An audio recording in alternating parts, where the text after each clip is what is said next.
They wouldn't let me bring you any juice. Oh. He's pushed the button, I guess, so we're good. They won't let me give you any water. They want to supply everything for you. Okay. So, just to test, you remember who I am? Dr. Reed. Mm-hmm. And you remember the last time we met? A couple weeks ago. Okay, and where were we when we met? CMHIP. You're right. Okay. When did you find out that we were going to meet again? When did they tell you? Yesterday. Okay. That's about when I told the lawyers a couple of days ago, so it happened relatively quickly. Sorry to spring it on you like that, but we decided to do it here at the jail.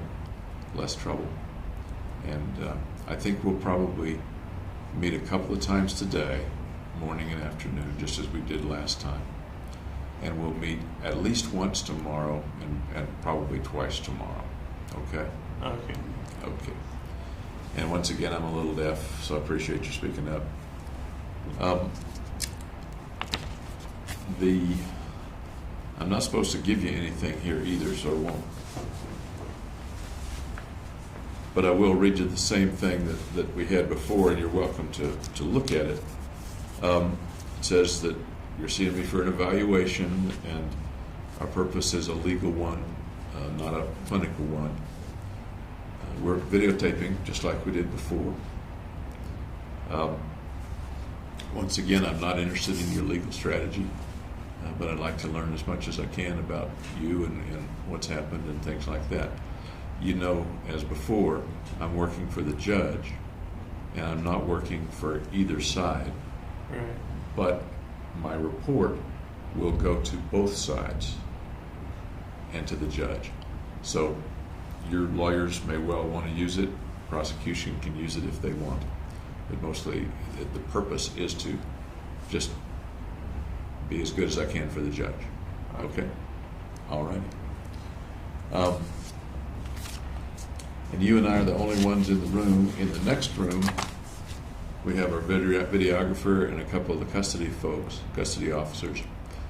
They cannot hear us. My understanding is they cannot hear us. Are you okay with that level of privacy? Yep. Okay, thanks. The first thing I notice about you is that your pupils in your eyes are smaller than they were before. Did you know that? I didn't notice. Okay. You don't notice yourself because you don't check on yourself. But they're a bit smaller than they were before. Let me take your pulse, if I may.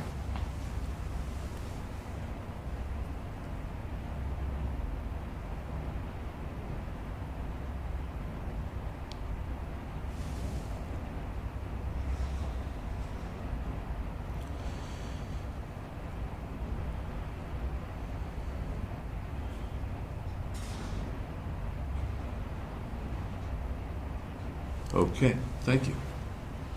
I'm going to jot that down.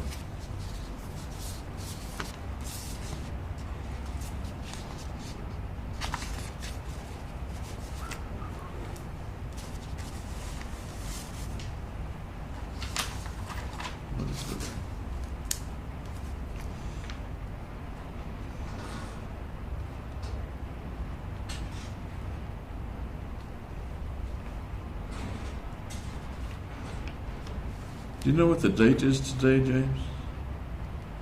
27th, Correct. What month? August Or what year? 2014. I figured you knew that. You know, I'm a little curious. How do you keep track of time in here? Time of day, day of the week, things like that? Well, every Wednesday is laundry day. Every Friday is commissary day. So when they bring just like new clothes in, you know, it's Wednesday. Okay. If they weren't bringing your clothes, would you have a pretty good idea of what day it was? Or do they just show up and you figure it's Wednesday?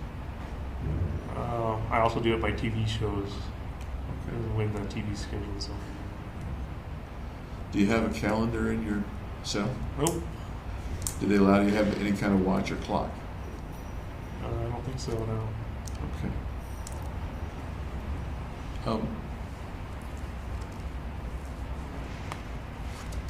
How else do you keep track of time? I found myself thinking about that in terms of your isolation here. Meal times, they're pretty consistent. I notice when I watch video of you from weeks and months ago, you tend to go to bed pretty late and get up rather early. Oh, they wake you up early for breakfast. They wake you up, okay. The window, there's a window in your door, am I right? Yeah. Okay, and that's the only window you have in your cell except for one that's way up high? Right. What can you see from that window? The door window, Mm-hmm. I can see the guards tower, and when they have their lights on inside, I can kind of see inside there in some detail. Okay. And when you say the guard's tower, that's indoors, not outdoors, is that right? Right. Okay. And tell me about the way the lights work. Is it the light is on all the time or no? How do the lights work out? There's a light switch in the cell that turns on and off the main light, but then there's also a light that's always on that I don't have control of. That light is bright enough for me to see video of you when you're asleep. How bright does that light seem to you? I guess I'm used to it because I don't really notice it. Could you read with it, for example? I could, but it would strain my eyes. If you wanted to turn your light on at 2 in the morning, would that upset anybody, or? No, because I'm in a cell by myself. So. Okay, so there's no lights out time. No. Okay. Thanks. Have you heard from your family since we talked about? It's been, you're right, about 3 weeks. My lawyers haven't brought letters yet, so there might be like a couple. They haven't mentioned to you that you got a letter? I don't know whether you did or not, but they haven't mentioned to you. I think they mentioned they'd bring them on Friday. Okay. So you think maybe there is one? Yeah. Okay. Did you have any thoughts about all the stuff we talked about in Pueblo? I thought it was pretty thorough. Okay. Any particular things that you left out or didn't leave out, or you might want to expand on or remind me of? No, not that I know. Okay. Any thoughts about actually going there, staying there, and coming back to the jail? How'd you feel when you left there?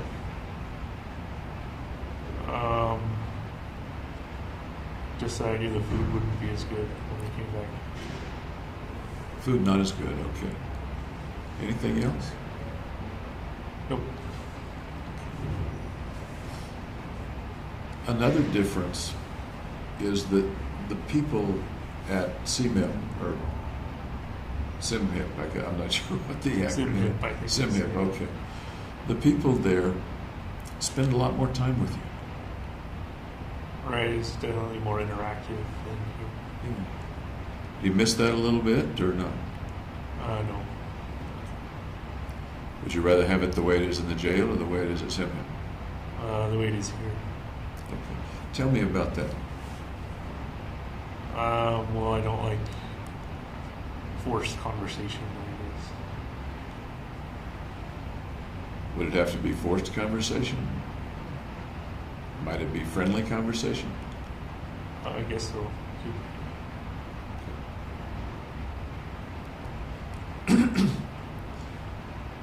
After you got back here, I believe Dr. Gurr came to visit you. Yeah. How did that go? It was like 6 hours long. It was okay. That's a long time. Yeah. All in one stretch. Yep. Any particular stuff that you talked with her about that you'd like to share with me? Again, I don't want to hear anything about your legal strategy, but anything else? No, not really. Okay. Get along okay with her? Yep. I've never met her. I've talked with her on the phone.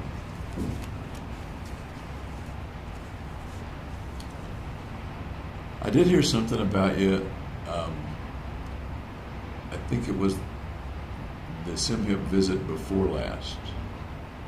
The staff said in the record that you could do something very interesting. They said you could recite the alphabet backwards. Oh, they asked me to do that again. Did they ask you again to do it? Yeah, on this. Can you do it? Yeah. Do it for me. Z Y X O U U T S R Q P O N M O K J I H G F E G C D A. How did you pick that up? I got bored on a long car ride, so I just went sequentially through the alphabet backwards. Can you speak up just a little bit? I have trouble. Or maybe lean toward the microphone if that helps. On a long car ride before you were arrested? Yeah. Okay. And it just stuck with you? Yeah. Okay. How about the juggling? I learned that before being arrested too. Okay. Tell me about learning to juggle. I can't juggle. I can only juggle 3. Okay. Some people can do like 10. Well, So do you practice juggling in the cell? no, not really. I saw you trying to do it early on. There, on one of the videos, I'm not sure what you're tossing, but It's hard to do it with different weighted and shaped objects. yeah. Yeah. Okay.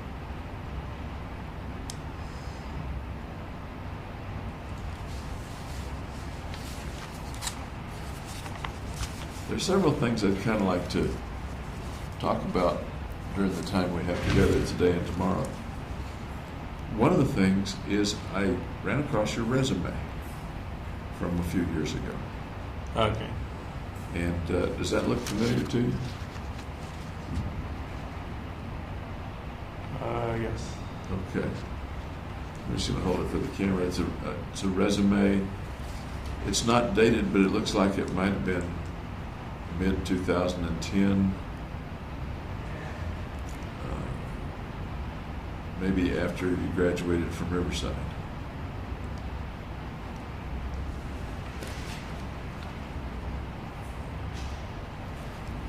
The objective you had was to obtain a position as a clinical research intern with Novum Pharmaceuticals. Do you remember that? I'd done a lot of specific objectives. So you might do a resume for each objective, is that what you mean? Well, it'd be the same resume, but just have a different objective. I understand. Tell me about your job search at that time, the jobs that you were looking for or looking at. I don't remember very much about job application. Am I right that this was just after or just before your graduation from Riverside? It was just after I graduated. Is it tough to find a job, or were you optimistic about it? Yeah, it's tough. What kinds of things were you looking for? Just a lab research position. What sort of position? There are different kinds of positions. At that point, you're at a BS level. Yeah, like a lab technician position. Did you plan then to go into graduate school? I planned to do those jobs in between going to graduate school. Okay. That was the period in which you had applied to several graduate schools. Am I right?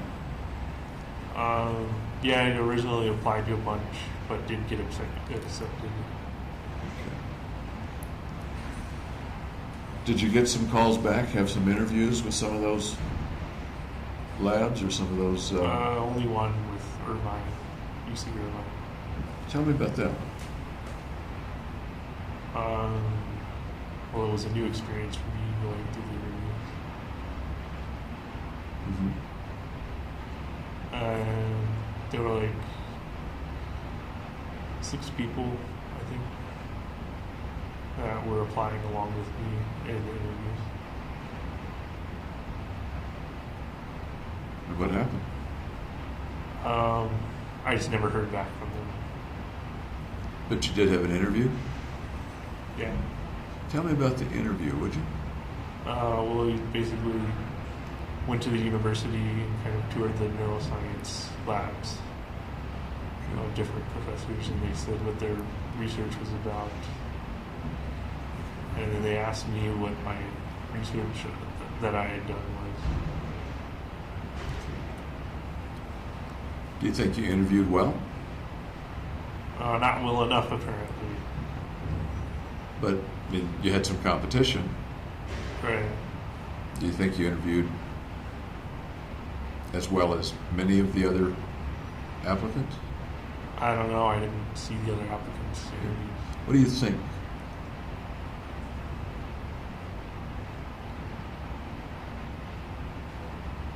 What do I think? What do you think about the way you interviewed? Did you have an impression of how you did? I think I came across as shy.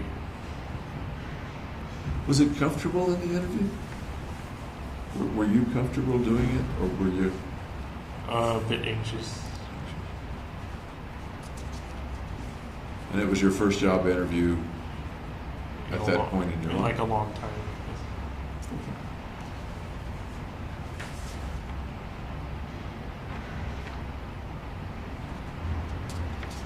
We mentioned that you were Phi Beta Kappa. You were also a Dean's Fellow and a Regent Scholar at Riverside. Right.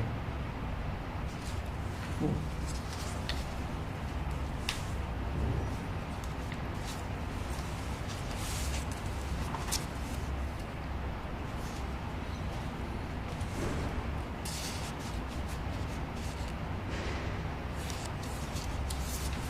I have some the notes that you wrote in the jail, which I didn't realize I had, but I looked and I have them. You wrote a lot of philosophical stuff. Right. I felt it was important to write it down. I beg your pardon? I felt it was important to write it down. Yeah.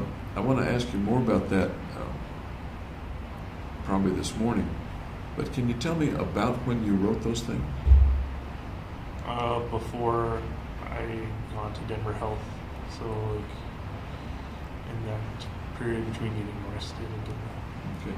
After you got back from Denver Health, did you write any more?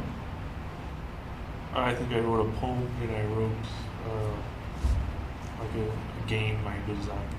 Okay, I remember reading about those. And how soon after you got back from Denver Health was that? That was in December. December of 2012, probably? Yeah. Okay. Since then, have you done some more writing? No. Stop writing. Tell me about the urge to write, the impulse to write while you're in your cell. I just thought they were important ideas to get down on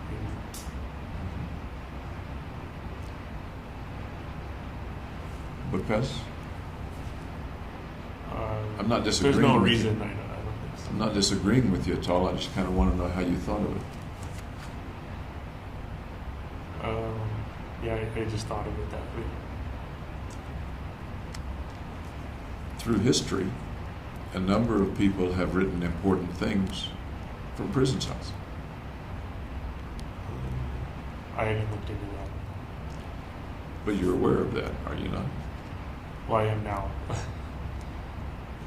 You weren't I previously. didn't know that previously. You didn't know that a lot of authors have written theories and novels and things like that after being locked up by the king or some such thing? I think maybe Galileo did it or something. Anyway, I found it interesting, and I'd like to go through some of that with you a little bit later.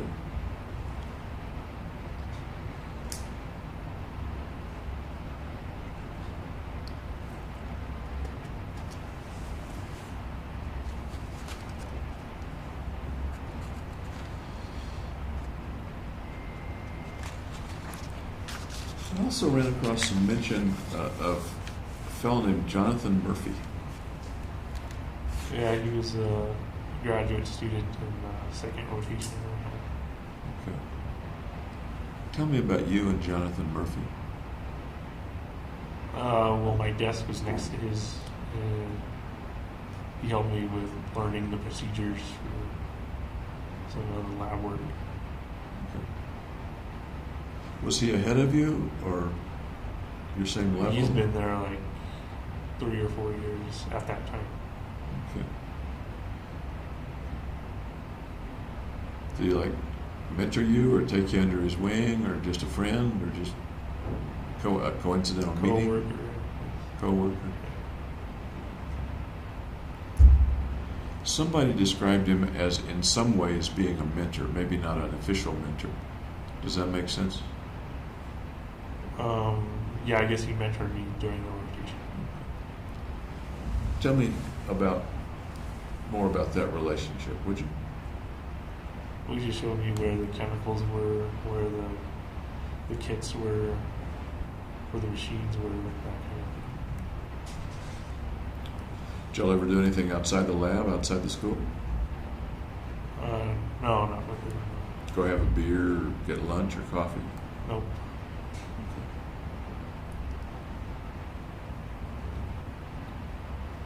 Another person I don't think I asked you about was Professor Delacqua. Yeah, he was the professor of that second rotation. Tell me about Professor Delacqua. He recites a lot of esoteric knowledge. You're smiling as you say he recites a lot of esoteric knowledge. Yeah. Like maybe it's not quite that way. Well, some of it's not relevant to what I needed to do. Tell me more. I don't know, he just goes on and on, so he talks for a long time. Good teacher, mediocre teacher, bad teacher? He wasn't really teaching me anything.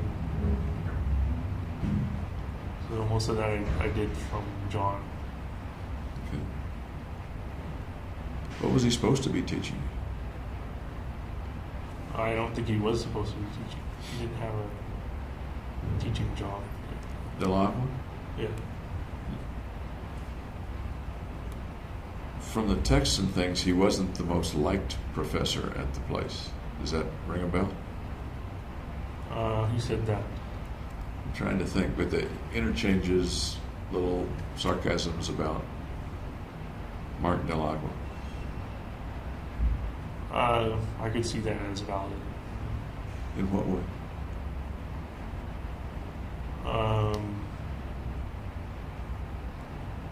He's kind of standoffish, I guess.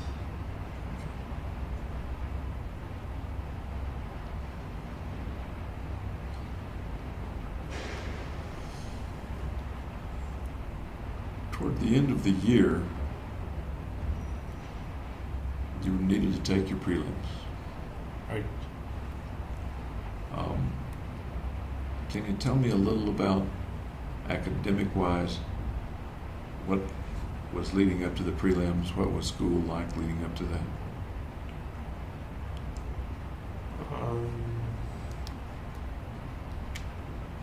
Well, all the core courses were finished by then. And it was the third rotation was going on. Are there 3 rotations per year? Yeah. Okay. Kind of like a quarter system? I think it's a quarter system. Okay. So what were you doing, say, what was roughly the date of the prelims? Oh, it was June, mid-June something. So what would you have been doing in May with regard to prelims? In May?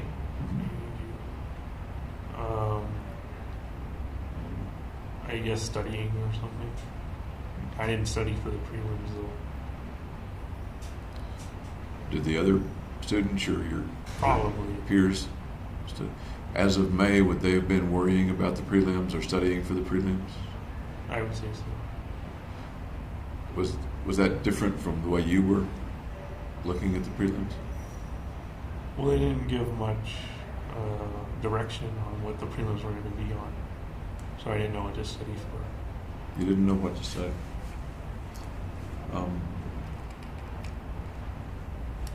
But the other people were studying something. Am I right? I can't actually confirm that. I just assumed. What, you assume that? Okay. Tell me more about not studying or not studying as much. Well, I guess that was unusual for me because I usually study for tests. 6 months before that, would you have been studying a lot for whatever was coming up? No, I probably would have been working at the neuroscience courses and the core courses at that time. Did that require a lot of study? Not that much. In a given day or week, can you give me an idea of how much time you spent working on classwork, homework, for want of a better term, studying one way or another, reading? Well, there'd usually be a test on Friday, and then turning in take-home tests on Monday. And how much preparation time and reading time and study time would those things take outside of class for you? Maybe 5 hours. Per day, per week? Per week. So are you saying that in a given week in grad school, which is pretty tough, you were working roughly an hour a day or less on average on your studies? Is that about right, or am I missing something? Usually it wouldn't be spread throughout. It would usually be on a day I wanted to complete the test. Okay. Help me out a little bit. I'm trying to get an idea of how much time you spent outside of class. Let's say in a given week, you implied 5 hours based on the weekly exam and the weekly paper. Is that about it for a week for you? Yeah, it's about it. Okay. What do you think other students, your peers, were doing in terms of that? Were they spending, as far as you know, roughly the same amount of I time? assume they would spend the same amount. About the same amount of time? Okay. That leaves a lot of free time for a grad student. I didn't know grad students had that much free Well, then time. there's all the rotation. You have to do you're in lab that entire day, basically. 4 or 5 days a week. Roughly how much of the day, how many hours a day would you Like be? 9 to 5. Okay. As prelims came closer, let's just say May, about how much time were you spending reading or studying?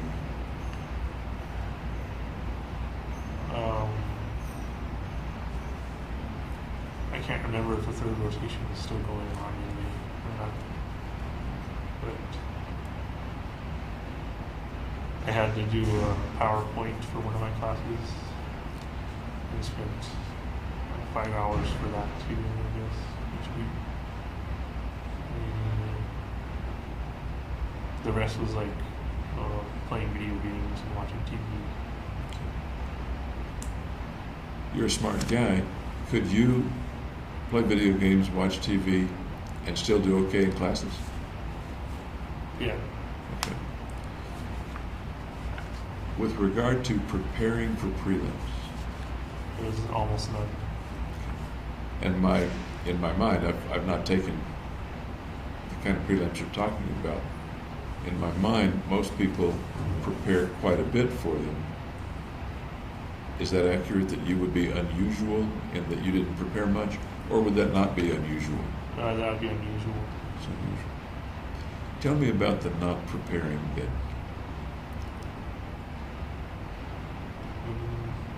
Well, I felt that since there wasn't any direction given to what should be studied for, I should study at all. Was there anybody you could have asked about it? I did ask. I asked my advisor, and he just said study everything, which wasn't too helpful. A little too broad a task. I know. Any other reasons that you didn't study for the prelims? We're talking now roughly May. Well, I was focused on my mission. Okay.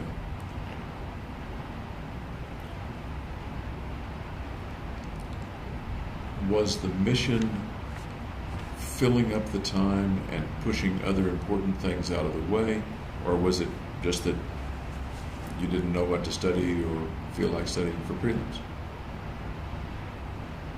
It was a bit of both. What portion of both? Probably 25, 75, which 75 is not knowing what to study. So, give or take 25% is the mission is pushing other things aside, Right. and give or take 75% is I don't know what to study anyway, so I might as well not study. Right. Is that right? And again, as I said before, I don't want to put words in your mouth. Sometimes I talk too much. Okay. That's accurate. Okay. Did that change one way or the other as we move into June and the prelims get closer?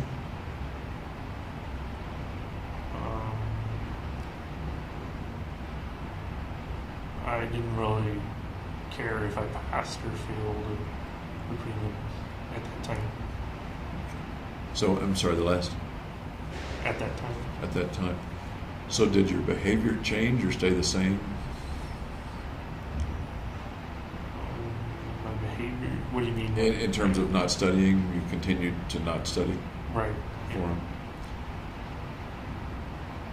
Did the reason for not studying continue to be about 75%, I don't know what to study anyway, and 25%, the mission is filling my time, or did that proportion change as I prelims? think it flipped to 75% mission. Okay. When the prelims themselves came around, tell me, how long are the prelims? Is it one day, half a day? No, it's not that long. I think it was only an hour. Really? It was an oral examination, so I've never taken an oral examination before. So there's no written portion, it was all oral. Right, you could use the whiteboard and draw stuff. Do you remember the day that you took them? I don't want the date, but can you picture the day that you took them in your mind? Yeah. Walk me through that day, would you? Well, I got up and went to the neuroscience conference room, which is where I was at. And there were 3 professors, each tested me on a separate subject. One was like cell biology, the next was like systems neuroscience. And the third, I don't remember what classification.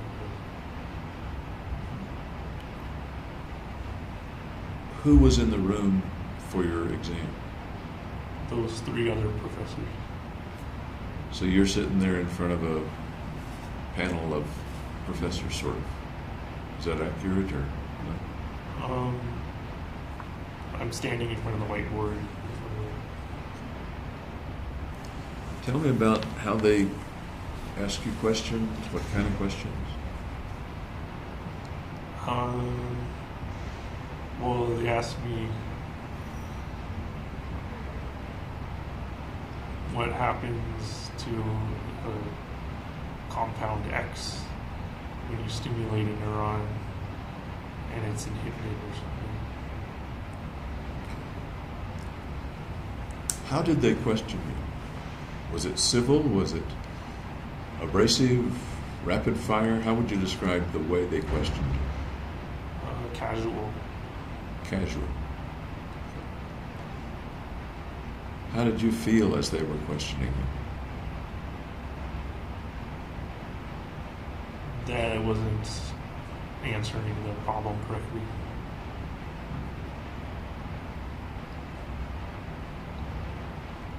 And how did you feel about not answering the problem correctly? I didn't feel one way or the other. Really? Didn't bother you? No.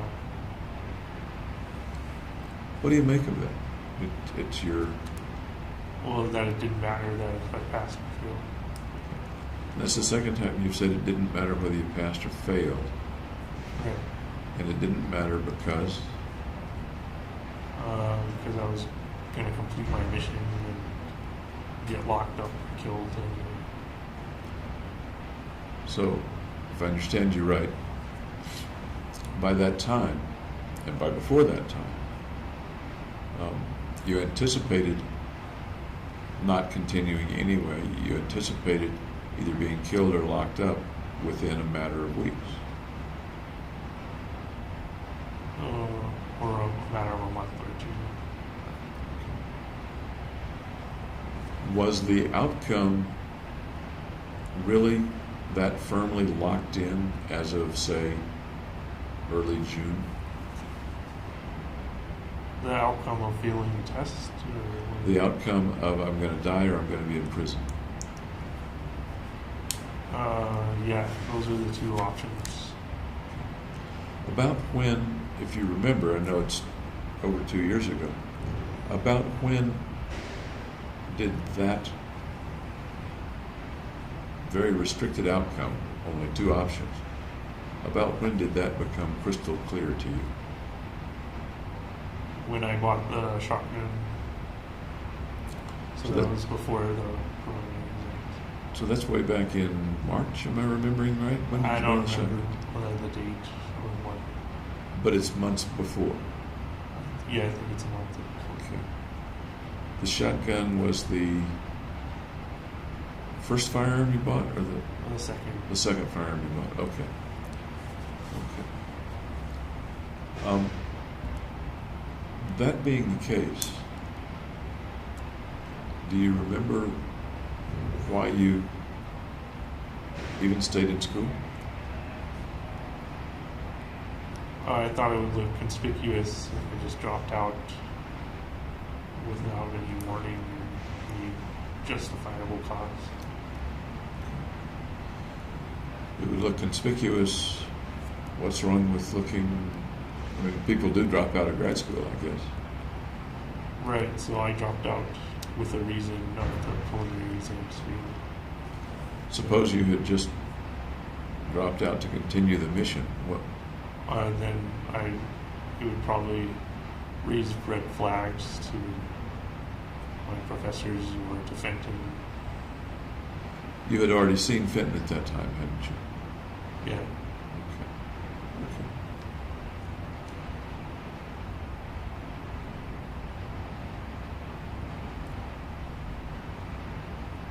When you finished the hour of the exam, well, let me go back. Did you try to answer the questions, or did you? Yeah, I tried. Okay. Some of them I knew, but I just didn't write it down. Really? Sometimes you'd know an answer and not bother to write it down. Or say it. I knew the answer, but I didn't say it.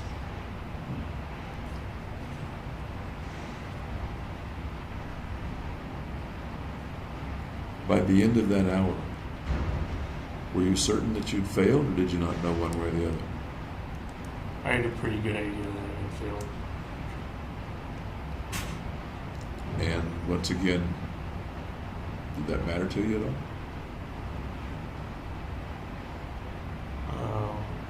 Well, it kind of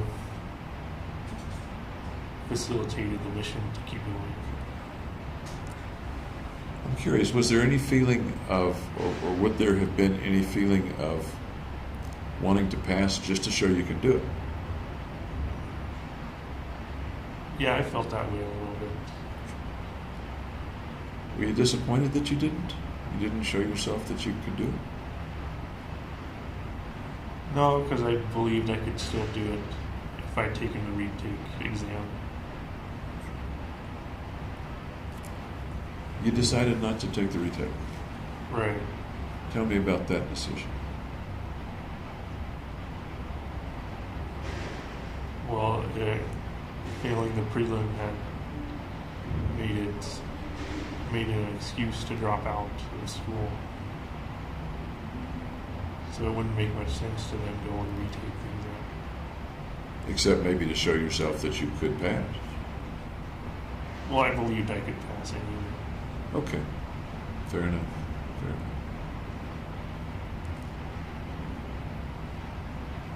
As people asked you, I think there were a couple of texts, maybe with Ben or somebody, about what you were going to do.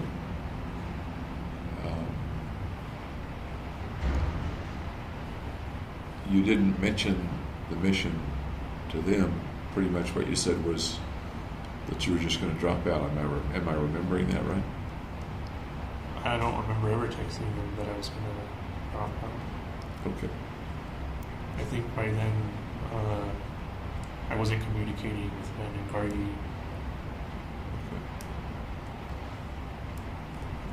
Okay. You texted with somebody, and I'm trying to think who it might have been. Maybe Hillary?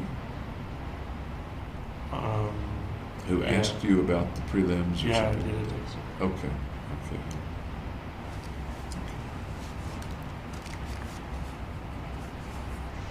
Do you regret not passing the prelim?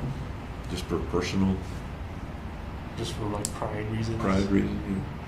A little bit.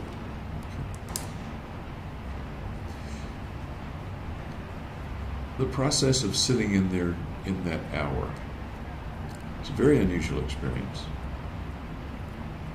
And you've talked before about difficulty with situations analogous to that, and about the idea of freezing up. Right. Can you talk a little bit about what was going on inside you as they were throwing questions at you?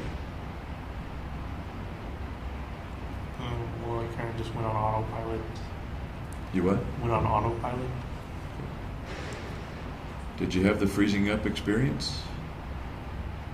A little bit, but then I would just jot something down On the whiteboard? on the whiteboard.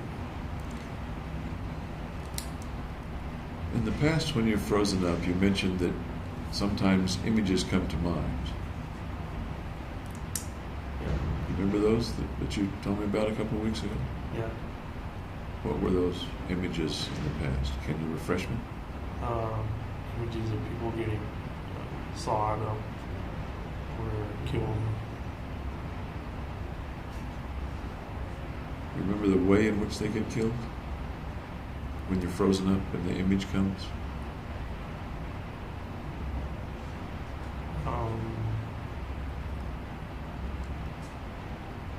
I don't think so. I think just that they died. I remember you talking about the saws. Yeah. Okay. And the other thing was what you phrased, nuclear winter. Right. That wasn't for individual people though. That wasn't for individual people. Okay. Did you have any of those images during the questioning at the prelims? No, because I was focused on answering the questions. Okay. Did you know ahead of time that it was going to be exactly an hour? Or did you not know how long it was going to be? I don't remember.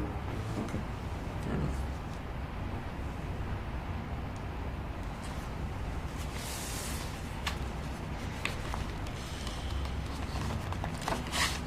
I'd like to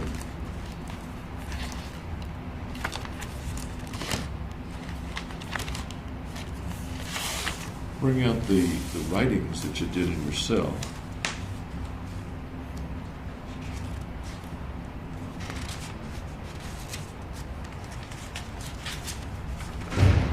And once again, I may have already asked you this, do you have any interest in continuing to write? No, not really. Just read. You wanted to get these ideas out, but some of them appear to be very complex ideas that could be developed or expanded or extended. Do you feel any wish to develop or expand or extend some of those ideas Not anymore. with the time? What do you make of that?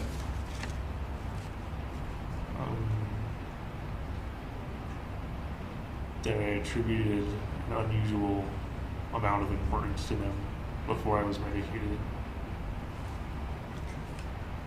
And you're implying that the medication has Kind of taken away or slowed dulled that or down. eliminated that impulse. Yeah. Okay.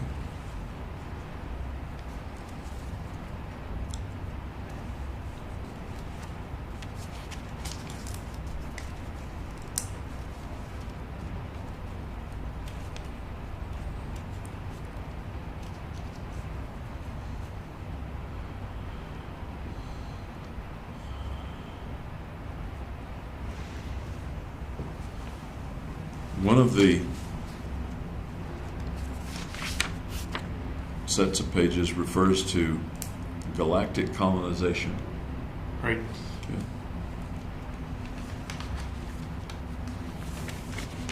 Do you remember kind of where you were when you were writing those things and thinking about those things? Yeah, I was reading sci-fi at that time. You're reading sci-fi at the time, okay.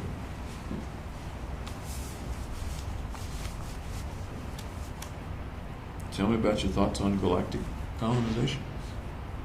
Well, without galactic colonization, the human race would die out eventually.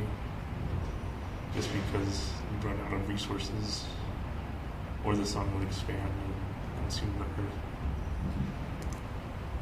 Sooner or later, Earth is not going to be a good home, Right.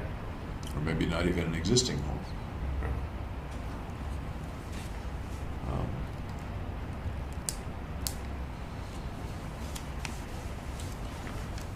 I read a little science fiction myself, so some of the things that you wrote down are pretty consistent with the various ideas that have come up. But were these ideas largely things that came out of you, or do you think they came out of some of the things that you read? Both. Both. Both. Okay.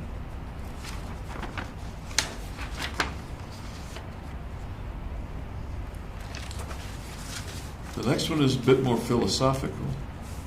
And again, we're talking about some point before you went to Denver Health. Right. Do you recall whether it's just before or a long time before, soon after you were arrested? Well, I wrote it sequentially, so the farther back on the pages it is, the closer it will be to Denver Health. What would be about the very earliest one, do you think? That galactic colonization, Okay. if they're in order. Roughly when would that have been, do you know? I don't know.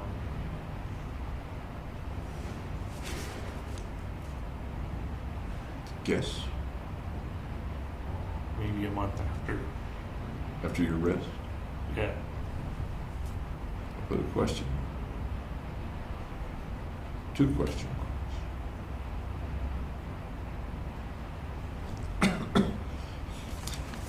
Did the officers at the jail know that you were doing the writing at that point? Or do you know?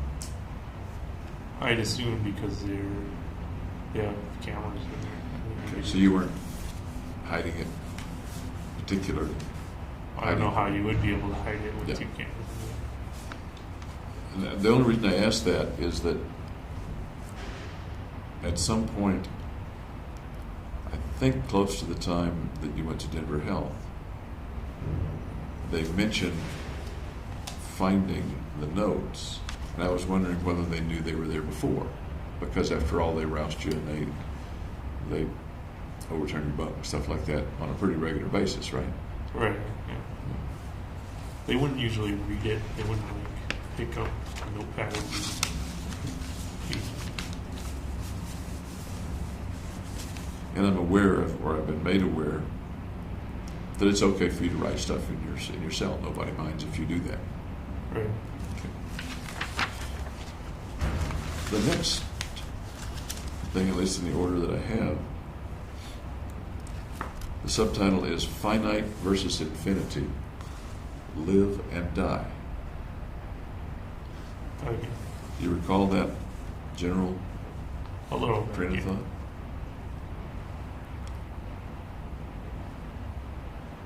Can you tell me about it?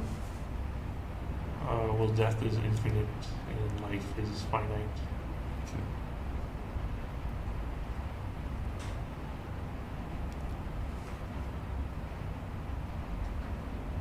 What else? What else came to mind then or comes to mind now? Can I see the page? Sure, you're welcome to.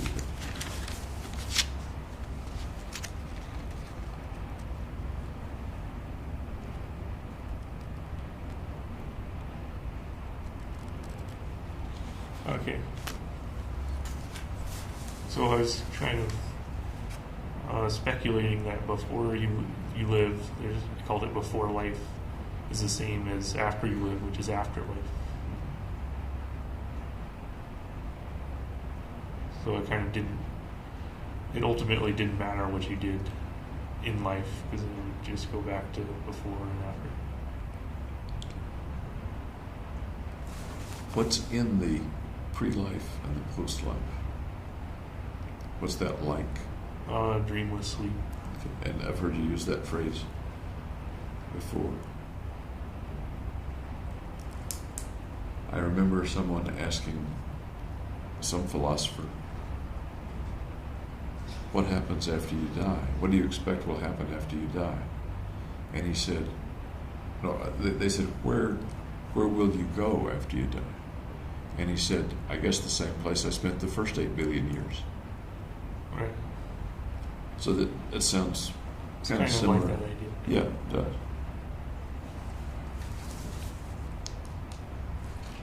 Toward the bottom of this page, kind of consistent with what you just said, you write, how can one attribute meaning to life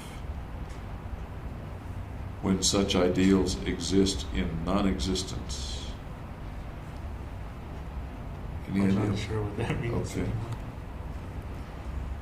Life is an eternal struggle to obtain these ideals. Life's a struggle because it's imperfect.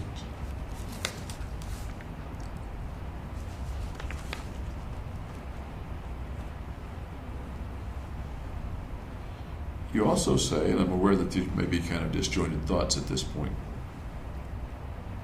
that the dreamless,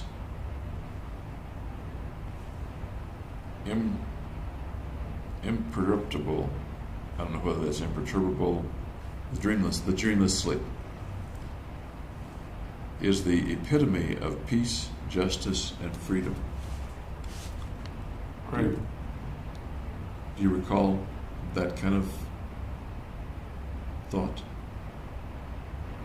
It sounds accurate. How might you expand on that? If you were teaching me about that thought, rather than the kind of bumper sticker of the sentence, Right.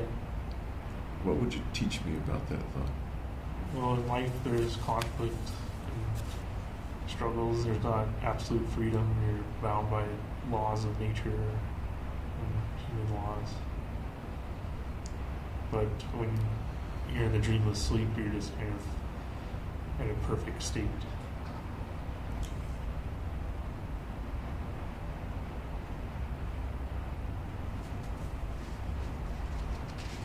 The word here may be imperceptible, so can one not perceive that perfect state when he's in it?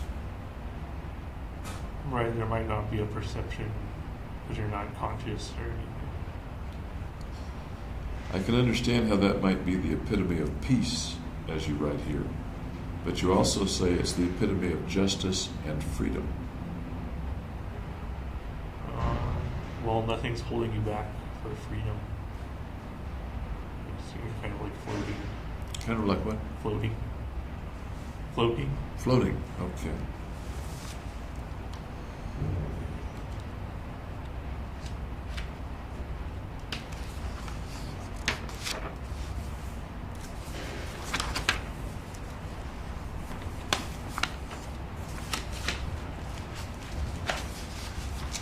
A little ways through, we come to some pages on the ultraception. Yeah, I didn't really explain the ultraception the first time around Okay. in the notebook. Can you help me with it now? And the way you were thinking about it in jail? Well, I kind of figure it as a philosopher's stone, which is a solution to all problems, and that can be achieved through death. So it kind of relates back to the peaceful state of dreamless sleep a little bit. Relates back to the peaceful state of dreamless sleep, is that what you said? Yeah. And a little later in the writing, you do use the phrase philosopher's stone. Right. Okay.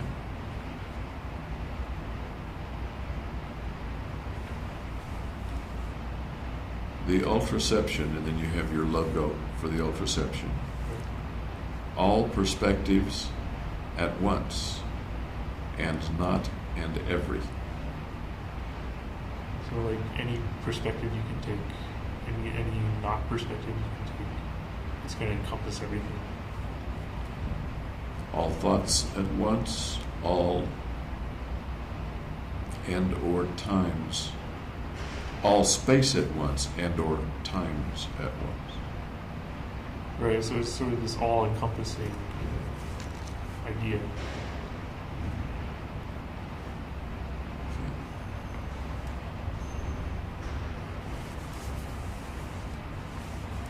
Space and times at once. Times at once. What comes to mind as you say that?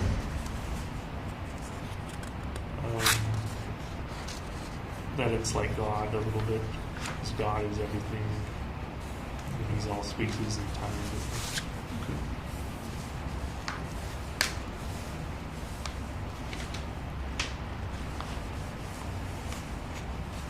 I believe you said last time we talked that the ultraception concept comes largely from within you and your thoughts, original to you. Right, I haven't read it anywhere. Yeah, okay. Can you think of any particular readings that come close or that are analogous to the ultraception? Maybe the Bible. Okay. In what way? In that they're defining and characterizing God a little bit.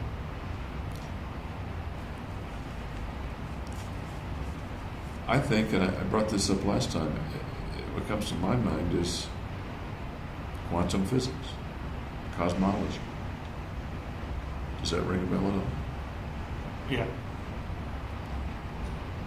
In what way? Well, quantum physics deals with like the smallest possible particles and their relation to the rest of the universe.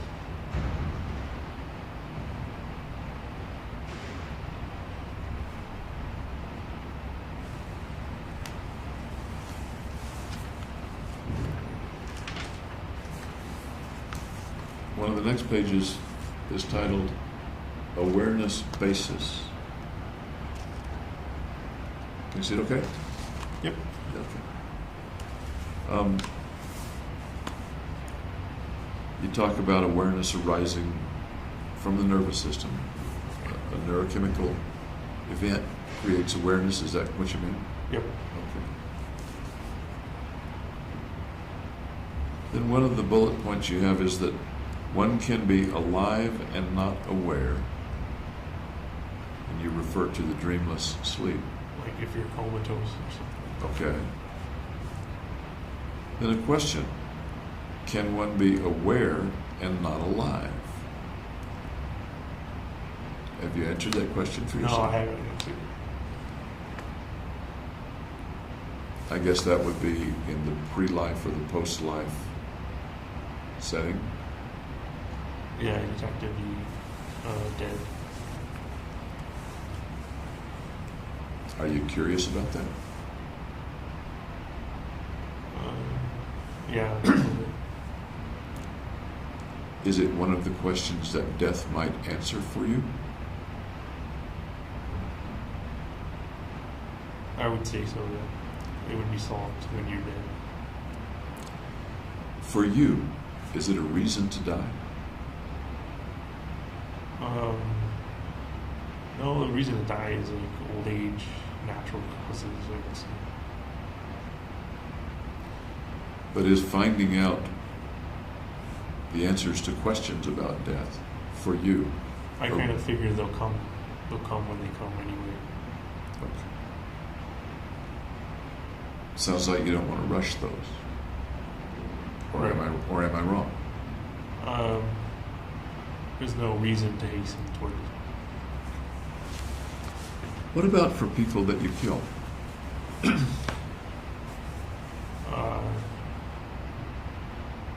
No, that wasn't really a part of why I would kill them.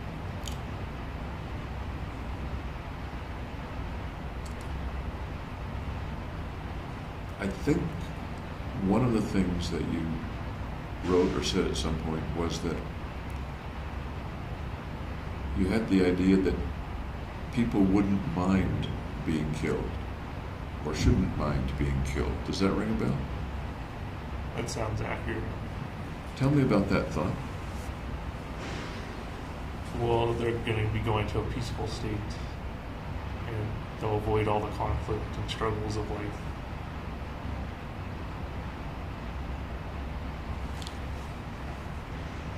They haven't yet decided that on their own, though, to go to that state. Correct. It would be within my power.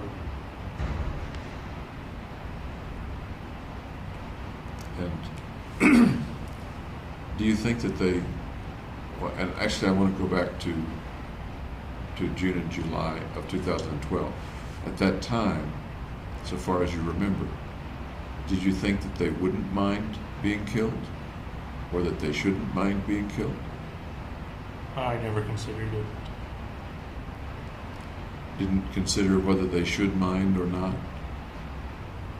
Right. Or whether they would mind or not? Right, I was focused on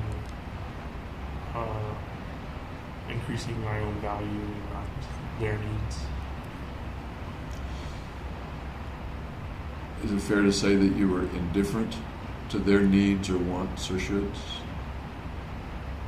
Yeah, that's fair. Okay.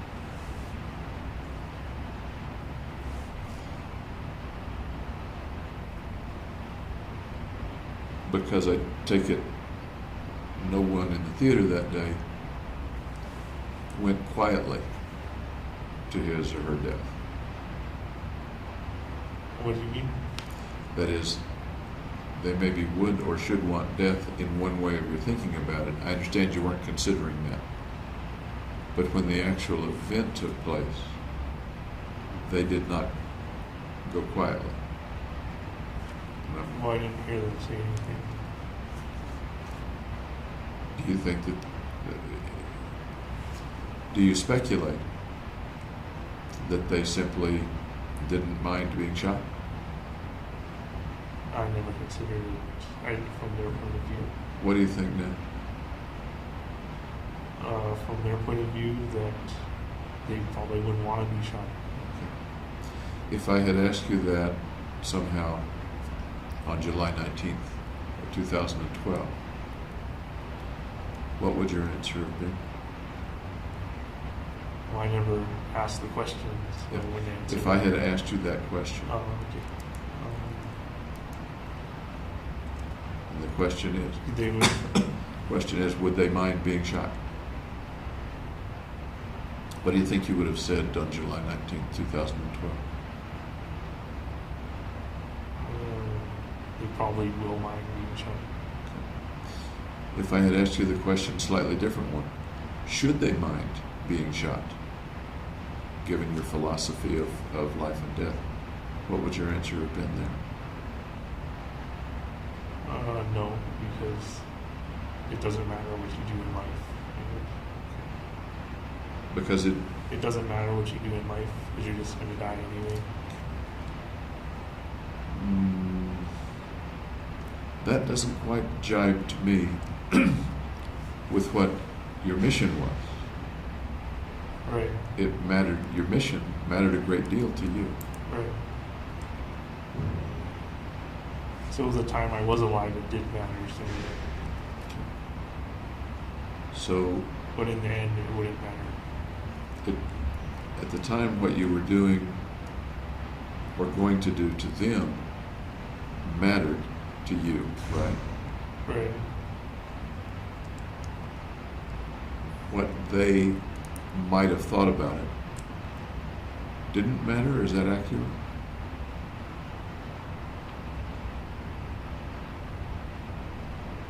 What can you repeat it? Sure. Your activities and your carrying out the killings did matter to you. It was a mission. It Right. mattered. Yeah. You were spending lots of time and energy on that. Right. What they wanted, or whether they wanted to die or be injured, did that not matter to you? It didn't come up as. It's not that it didn't matter. It's that. If I asked you that question then and said, Jimmy, does it matter to you that they don't want to die or they don't want to be injured? Well, I can only answer that in what it means now in retrospective. Can you speculate about what you think you might have answered then? It probably would matter a great deal to them. How about to you? Would what they want matter to you on July 19th?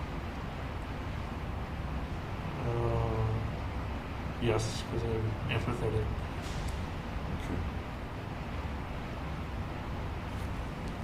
Can you make those two concepts jibe? Because on the one hand, you carried it out with what you've described as an indifference to what they wanted. But you just said that it matters, or that you believe, had I asked you then, you would have said, yes, it matters, Right. because you have empathy for them. Right. Okay. I don't know if indifference was the right word. Maybe unknowledgeable about it. Say that again?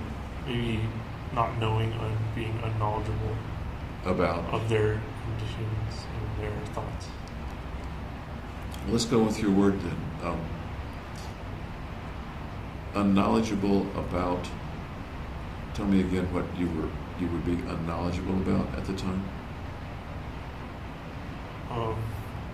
Not asking the question of, does it matter to them if they live or die? Okay. If I had asked you, I understand that you didn't ask yourself the question. Right.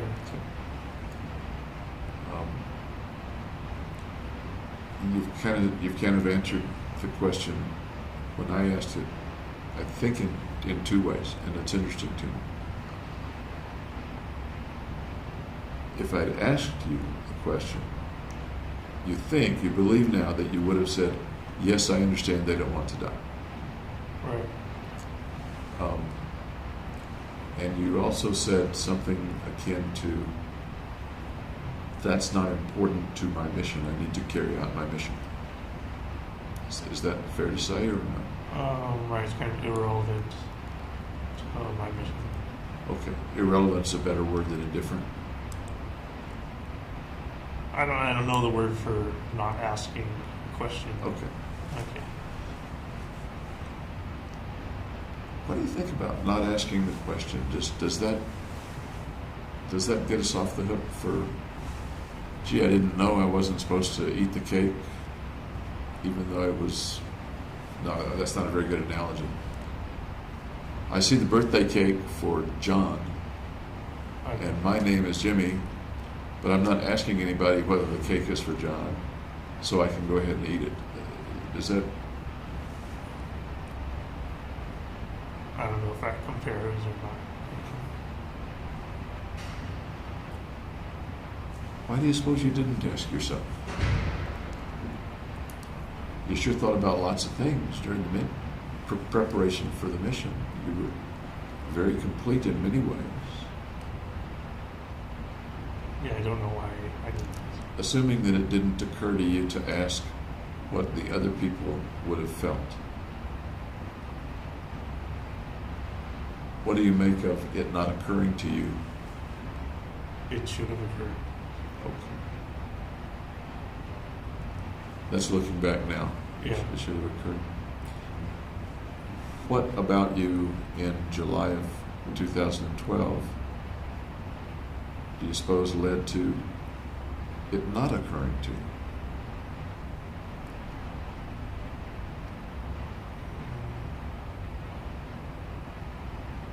You thought about the consequences for yourself. Right, yeah.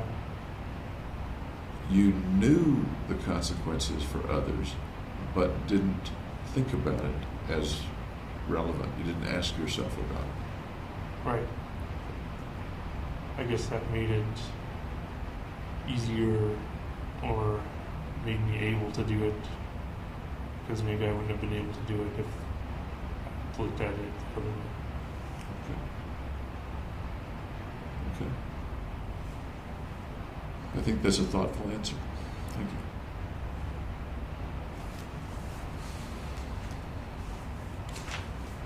On this same awareness basis page, under Can One Be Aware and Not Aware, you mention, quote, the notion of the soul immortal or spirit comes to mind.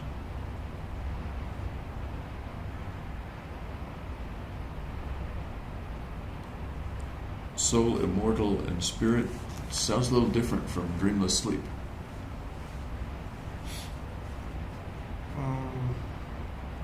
What's the question? I'm sorry? What's the question? When you were writing this, apparently a couple of months after the shootings, you're thinking about, apparently, the notion of the soul immortal or spirit. Right. I didn't know what that would be. What that is. And it doesn't say that you have that notion. It just says the notion. So maybe somebody else, maybe that's someone else's notion. But I guess I'm kind of wondering if that notion of a soul immortal or spirit fits somewhere in your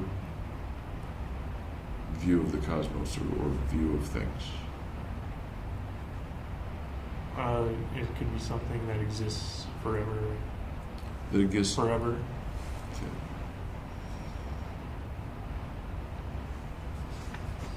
Is that a good or bad thing? Indifferent? A definable thing? I don't know what it means. Does it have any value? Does it?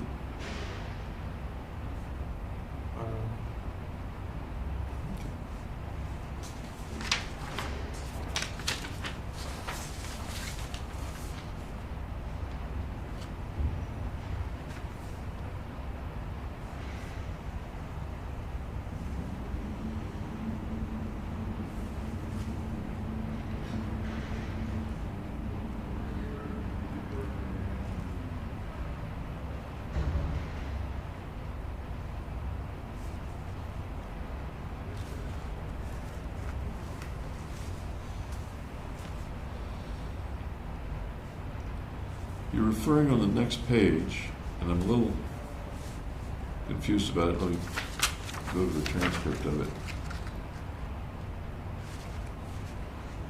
You're talking a little bit about beliefs of reincarnation. In practice, however, this is yet to be possible, and the complexity of such a venture in immortalizing a matter arrangement that is amenable to changes on matter around it is daunting. That's a bit confusing to me. Does that ring a bell with you at all? Well, I thought if a person was reincarnated, they'd have to be into a conscious state. Okay.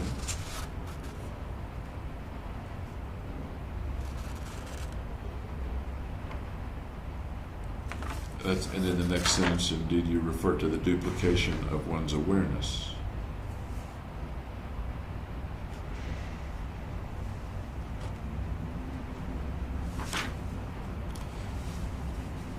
And the last last bullet is an interesting statement. The permanent loss of awareness and unity with the ultraception is the philosopher's stone. Death is the philosopher's stone, basically.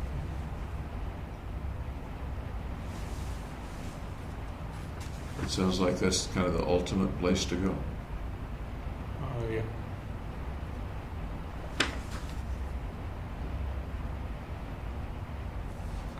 And then you have the logo, the ultraception logo right after that.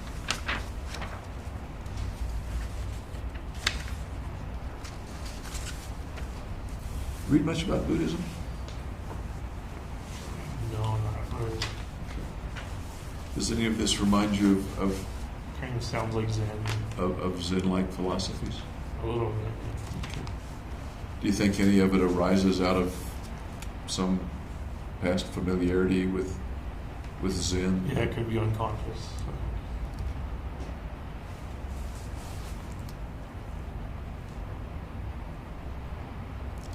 The next page refers to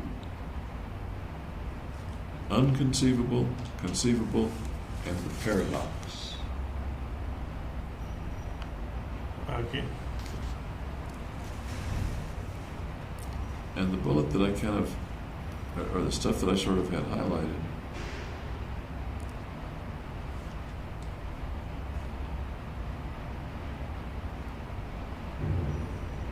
was that in general, I think you say, men are not philosophers, but illosophers. Remember coining that term? Yeah. Tell me about illosophers. I don't remember what I wrote.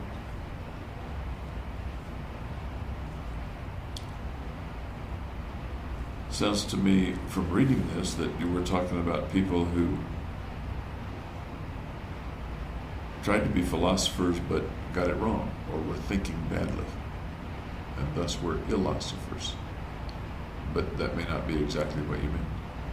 I don't remember what I wrote. Okay. My thought, not yours. Okay.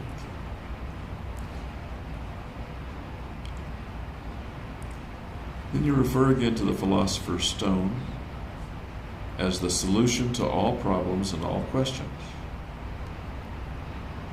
Wise apes have thrown the stone unwittingly. For eons, when problems arose that appeared so difficult as to be unsolvable. I take it wise apes refers to humans? Or no? Yeah. Okay. What do you mean, or what do you think you meant at the time? Wise apes have thrown the stone, the philosopher's stone, unwittingly for eons. It kind of suggests violence is the last resort when all other problems can't solve it. So it's kind of considering the philosopher's stone as violence. Oh. Okay. You mean seeing the stone as a literal stone instead of a figurative stone? Well, both. Something to throw, or they become violent.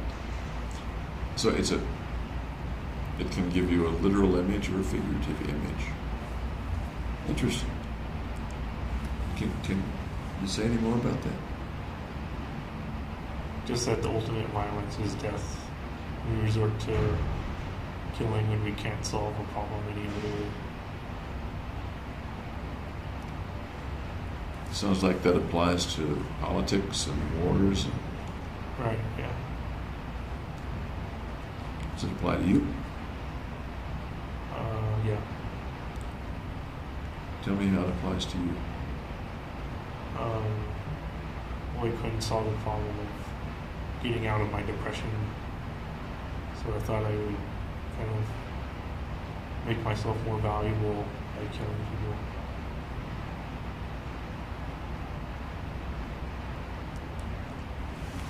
And I think we talked about that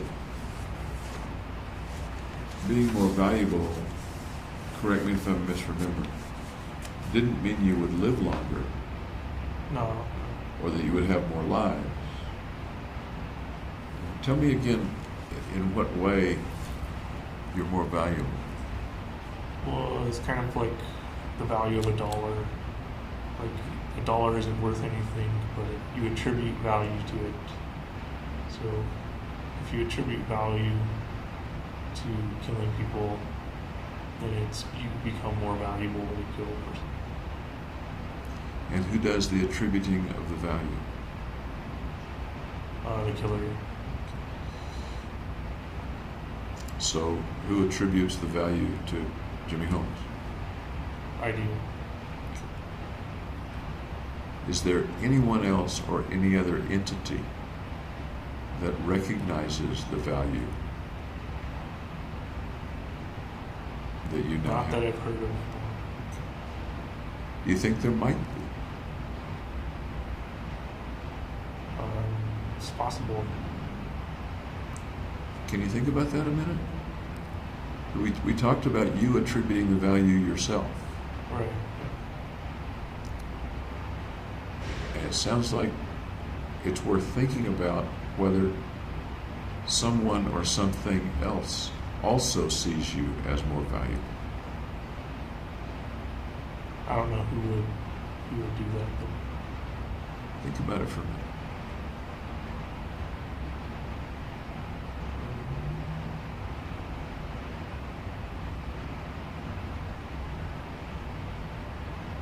maybe the justice system, because it creates an imbalance in value. The justice system wants to obliterate that and get it back to zero.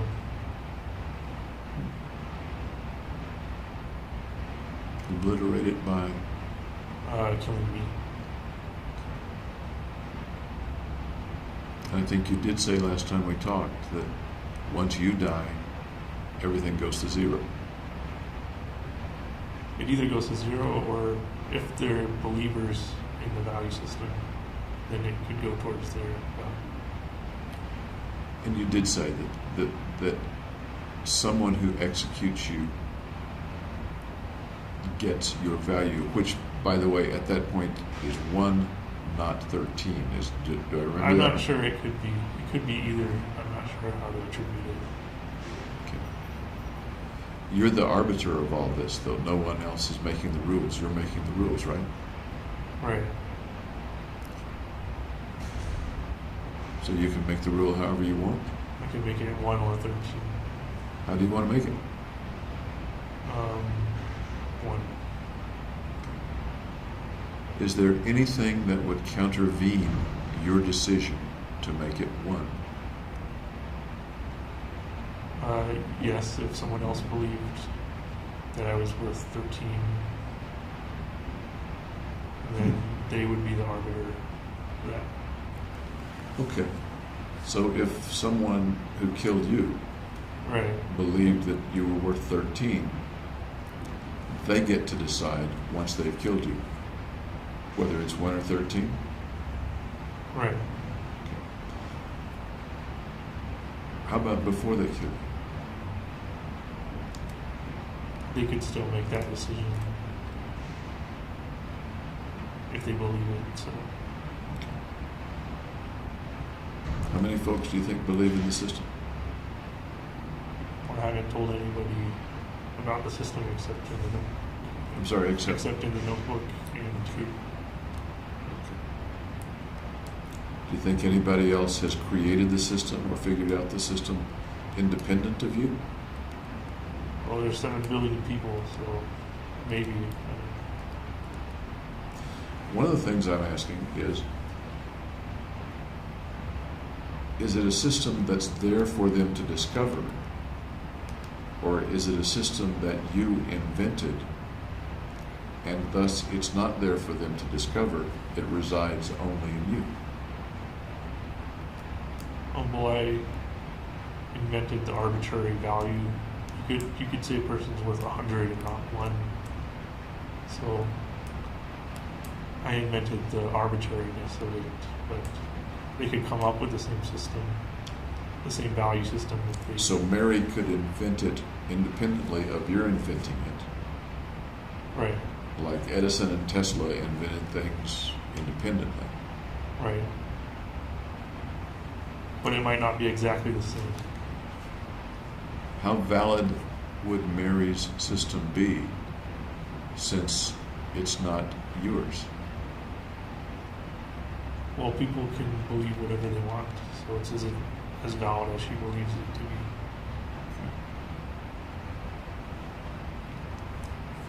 Does her believing it make it real? Yeah, because beliefs are real.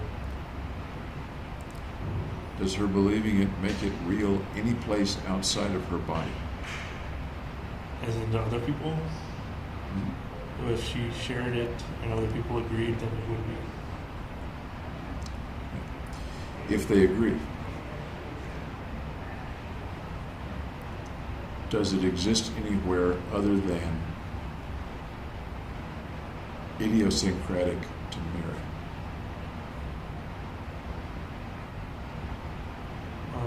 I'm not sure what you're trying to do. Let me bring it back to you, if I may. You have the belief. Right.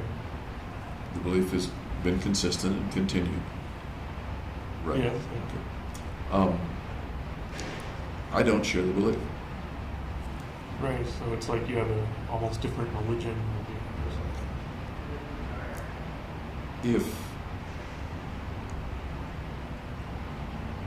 If you believe that the file cabinet over there is gray, then it either is or isn't gray.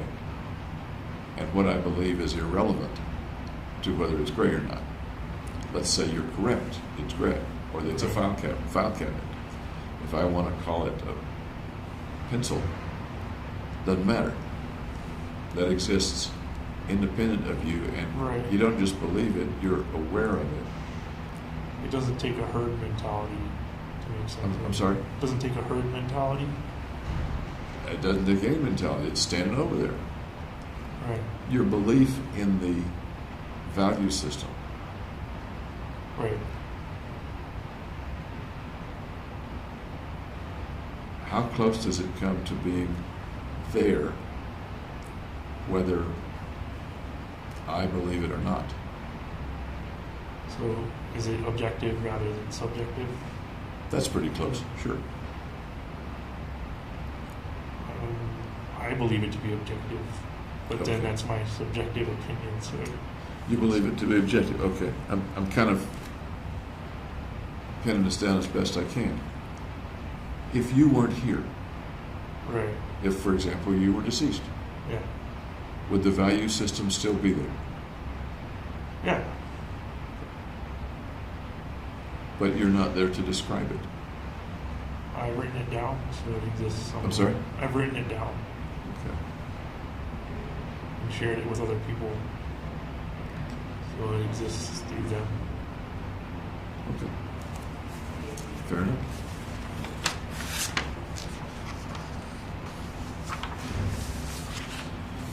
On another page, you talk about freedom.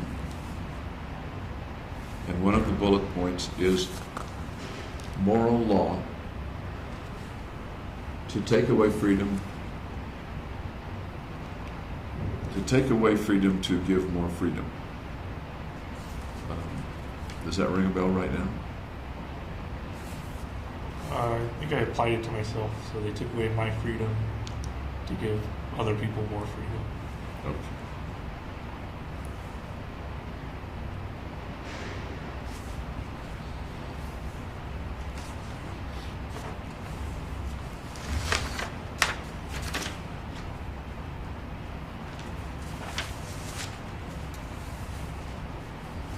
And you have a little section on morality.